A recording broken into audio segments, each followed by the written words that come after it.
Alright, our prediction was 66 pennies. To start this process, we first, before we started, we knew the formula for density, which is mass over volume. It's kind of all we knew. So after that, when we started researching, we found the volume of the boat by using water displacement, which means we fill it up with water to the brim and then we poured it into a graduated cylinder and found the volume of the boat that way, which was 172 milligrams. After that, we found out the mass of the boat by just putting it on a scale. That mass was 5.32 grams. Then we found out the mass of the penny, and we discovered that pennies made before 1983 have a different mass than pennies made after that date. So we sorted the pennies by that, and so the pennies we're using are only made after 1983, and they have a mass of 2.5 grams per penny. There you go. Then we used Archimedes' principle to find out which states that the density of an object in water equals the amount of water displaced.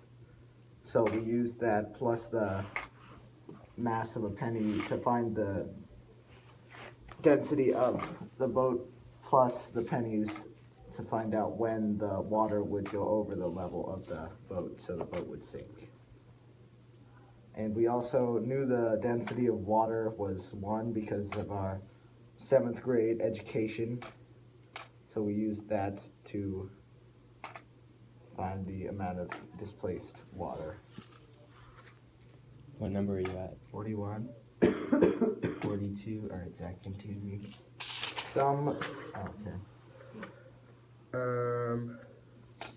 Alright, actually no. Continue.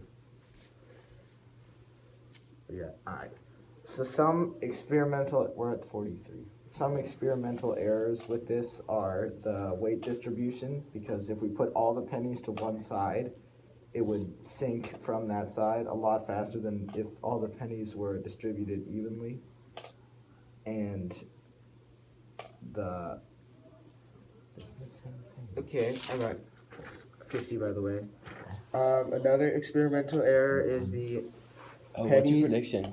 What? What's your prediction? 66. Okay.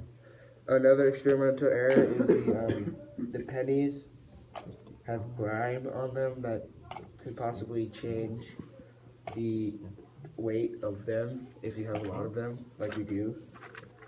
So this is something we didn't really have time to get completely new pennies with nothing on them. So that's just an inherent error in this experiment. Let's get a close up on this, shall we? Yeah, it's gonna sink. 65. Oh, exact prediction. 66. Yeah, exact prediction. All right, it's going down. As you can see, the water is pouring in. Wait, where's the water? It was pouring in. There's water in there. Yeah, you can see there is water in there. On the right corner. Yeah. Right there it is. Yeah. Right there. Yeah. Do you guys have any more questions to answer? So our last experimental error,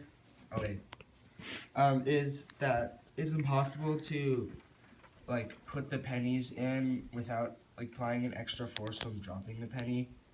As you can see, because the water went in for a little bit and then it stopped coming in, which kind of shows how the dropping of the penny added more force, enough to bring the water in, but then once the penny stopped moving, the force was less.